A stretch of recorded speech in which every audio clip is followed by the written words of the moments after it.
That's one of the best hockey games I've ever watched. I have to say, straight off the hop, absolutely one of the best hockey games I've ever watched. I was very nervous in the third period and, of course, in overtime, so I cannot imagine how both fan bases felt during this game tonight, because at one point it looked like, it's probably done, and that's right on the board. I didn't erase anything, I didn't change anything. I thought, nope, full transparency in my notes, and yeah, this game ended up going on for a while, didn't it? But it was worth it. So Florida, Edmonton, these teams know each other really well. I think this series is going to play out like this. I do. So Bobrovsky versus Skinner, and I just mean like how close this ended up being. Early forechecking by Florida leads to some pressure, and that's obviously going to be a storyline of this series. Can Florida's forecheck draw enough pressure and cause Edmonton enough trouble, right? So there's a Draisaitl forecheck that then leads to Draisaitl bearing a rebound to open the scoring at 1 minute and 6 seconds. He buries the rebound from the right circle, the assist to Wallman and Kapanen. So Kapanen got himself a couple of helpers tonight. Edmonton's up 1-0. The crowd's going absolutely bonkers for the Edmonton Oilers. But of course it's Florida. So allowing the first goal does not rattle Florida. And one thing I'll say for the Panthers, at no point tonight did I see any panic, any upset. There just isn't any. Panthers press to respond. Things get pushed in a hold by Skinner. Shots are 3 apiece at 2.5 minutes, although the shots kept adjusting down for Florida in this game. All 5 Panthers were back on any zone entry early on by the Oilers at this stage. So if Edmonton goes through, it was a wall of white jerseys awaiting them at the blue line. A big hit by Kane ends up drawing cheers. I don't know how many hits Evander Kane had tonight, but it was a lot, and most of them pretty big impact too. Both teams getting in the passing lanes, so even though by a scoring aspect you wouldn't look at this and go, well, it clearly was a really defensive battle, I kind of thought it was. I thought both defenses played pretty well, just these teams are very familiar with one another. Bennett has a rush chance that's kicked aside. Rodriguez has a net feed that's picked off. McDavid has a rush chance that's blocked. There's a power play then for the Florida Panthers. Early clear. Tkachuk has a chance that's saved. Puck's cleared again.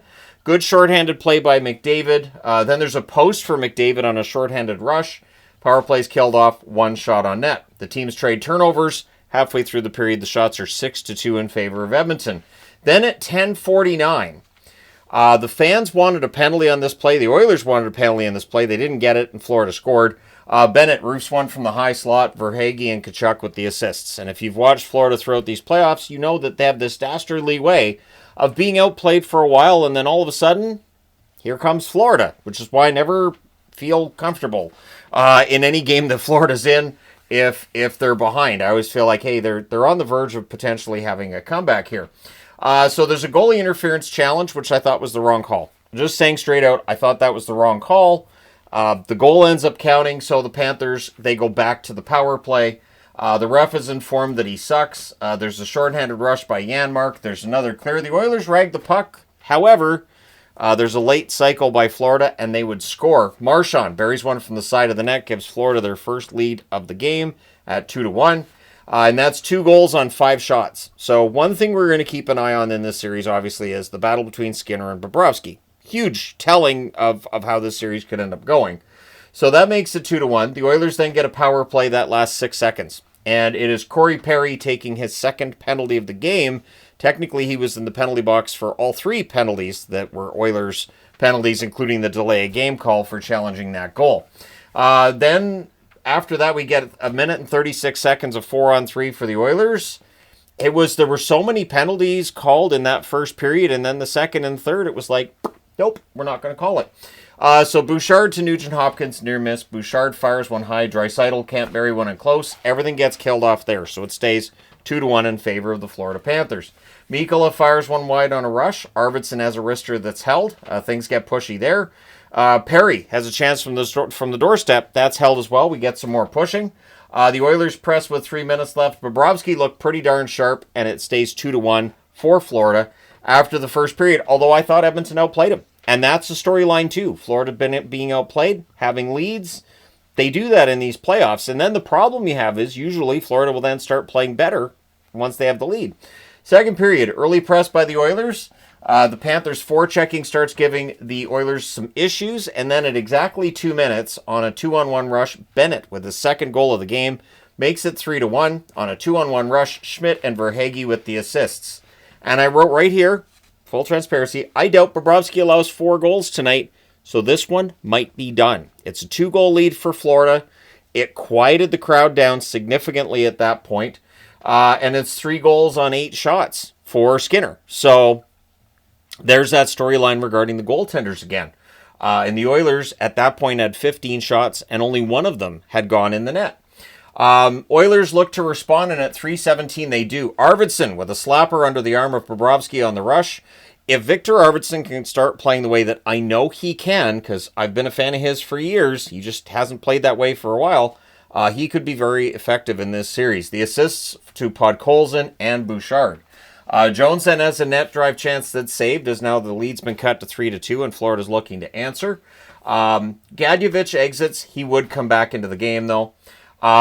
Oilers press at 6 minutes. They're kept to the outside. A net feed to Janmark. Near miss there. Panthers press at 8.5 minutes. Halfway through the period, the shots are 5-2 in favor of Florida. Florida had a very strong second period. Oilers press with 6 minutes. Here we are at the half. Here we are. Barkov denied on a turnover. The Panthers press afterwards. The fans are getting noisy about calls they want. The referee not listening at this point because they just weren't calling anything. There were definitely some borderline calls that could have been made on both teams in the second and third period. Referees put their whistles away. So the Oilers press with 7 minutes left. Bouchard has a one-timer that's kicked aside. Verhaeghe fires one high from the slot. Things get pushy on a hold by Skinner. Draisaitl has a rush that gets blocked. The Panthers press with 2 minutes left. Barkov can't bury one in close, and with 1:13 left, the Oilers get a power play. Nugent-Hopkins has a shot or a chance that's kicked aside. Bouchard gets denied. It's 3-2 Florida after 2. Third period, there's a late cycle by the Oilers. Florida would then clear the puck to end that power play.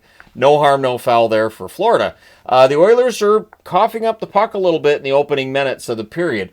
One thing I noticed with Edmonton tonight too, and something I noticed in Abbotsford when I went and watched the game in Abbotsford there the other night, they just kept putting the puck where Florida was. I found myself saying, why did you pass that puck there? The puck is very important if you want to win. You can't keep passing the puck to the other team. So the teams trade rushes. Gadjevich returns to the game. Panthers had the only shot on net 4.5 minutes in. Very Florida blanketing the game kind of environment here, right? You're not giving the fans anything to cheer about. You're not giving the Oilers any room. You're playing the Florida Panthers game at this stage. Verhaeghe fires one high on a turnover. Lots of near misses for Verhaeghe tonight. Florida's clogging the neutral zone pretty well. Wallman's tonight on a net drive. And then Ekholm. It's a wrister from the left circle. Nice pass by McDavid. I don't know if he knew Ekholm was there, to be honest, but he passes it through. It goes past the net all the way to the left circle, and Ekholm buries it. At 6:33, McDavid and Kapanen with the assist. The Oilers have come all the way back. We are tied at 3. And I don't know that I can say enough just how really good this game was. Forsling has a shot that's blocked as the Panthers press, looking to respond. More good forechecking by Florida. Then there's a near miss for McDavid on a net drive. Panthers rush the other way. The next chance for McDavid is held. Then there's a shoulder save on Marchand. The Panthers press a bit after. Lundell hits the outside of the post. Wallman has a one-timer that's held. More pushing. With 5.5 minutes left, the shots are 11-2 in favor of Edmonton. And this is where I mentioned that the Panthers still don't get out of their game at all. They don't try to force anything. I'm going to say, too, neither did Edmonton. Both of these teams, very unflappable. When the Oilers were down 3-1, it's not like they were throwing a bunch of punches and getting angry about it. They just went out, they put their work boots on, and got it done. Not literally. If you wear work boots on the ice in a hockey game, you will fall down. And you'll be less than useless out there. So, Ryan Nugent-Hopkins is denied from the side of the net. Barkov has a turnover chance that's saved. It's not credited as a shot. Podkolzin has a net drive chance that's saved as well. Panthers press are kept to the outside in the final minute and a half, and the Oilers press in the final 30 seconds. But we're going to overtime. We're tied at 3. This amazing first game of the Stanley Cup final goes into the final. Early chance for Reinhart is held. Panthers looked to end this very early. They wanted to go out there, opening shift, and then have Tkachuk just shoo everybody off the ice. Lundell has a rush chance that's saved. The Panthers press after, and a minute and a half in, the shots are 4-0 for Florida. Although the auditing starts taking over and Florida's shots start dropping a bit. There's a near miss for Verhaeghe as the Oilers get pinned down a bit. Carter Verhaeghe was all around the net tonight, so just didn't have any puck luck. He had the one assist tonight, but he just could not get one into the net. Teams trade rushes. Wallman has a shot that's blocked out. There's a glove save on Rodriguez. The Oilers ice the puck. Panthers press at 5 minutes. The teams trade turnovers. Kapanen misses one wide after splitting the defense. And if that had gone in, that would have been one of the prettiest goals of the playoffs. Oilers press at 7.5 minutes. The Panthers are forced to ice it. Janmark then beats out an icing.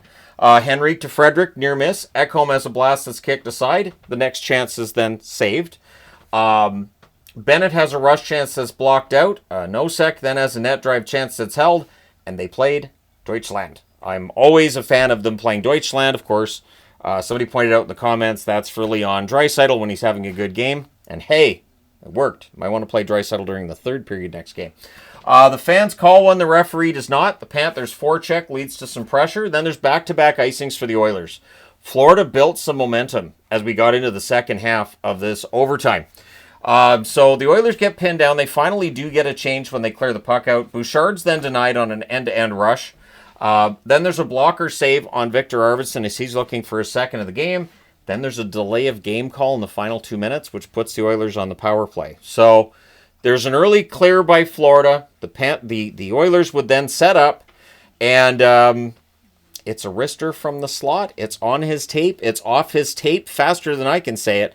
Draisaitl scores at 19:29 of overtime to prevent us from going to double overtime. The assist to McDavid and Perry. So, big win for the Oilers tonight. I didn't put on the board. Oilers are up 1-0. I can do that now. So, Edmonton leads 1-0. So the Oilers right now sit 3 games away from ending all the conversation regarding Canada and Stanley Cups. It is obviously very, very difficult to get 4 wins against this Florida Panthers team, but they got the first one. So the shots on net, 14-7 Edmonton in the first, 17-8 Florida in the second, 14-2 Edmonton in the third, and then 10-6 in overtime for Edmonton, including the shot that matters. Final shots, 46-32 for the Oilers. Power plays, Florida goes 1 for 2. The Oilers go 1 for 4. The hits, 52-48 for the Oilers. So a pretty heavy-hitting game considering this is the 4th round of the playoffs. Bobrovsky saved 42 out of 46. I was wrong. He did allow 4 tonight. And Skinner saves 29 out of 32. After allowing 3 goals on the first 8 shots, the next 24 shots, nothing got by him. So Skinner recovers after statistically a slow start. I don't know which of those 3 he was supposed to save anyways. But big win for Edmonton tonight. 1-0 lead in the Stanley Cup final. They didn't have that in Florida last year. They did not have that against Carolina either, as I remember it back in 2006. I know they had it in 90 because I'm a Bruins fan. But either way, the Oilers have a 1-0 lead in the Stanley Cup final. Let me know your thoughts in the comment section below as always. Hit like and subscribe in the event you may not have done so already. We waited a long time for this Stanley Cup final to get started. I think it was worth the wait. Let me know your thoughts. Thank you guys so much for all your support as always. I will talk to you again soon.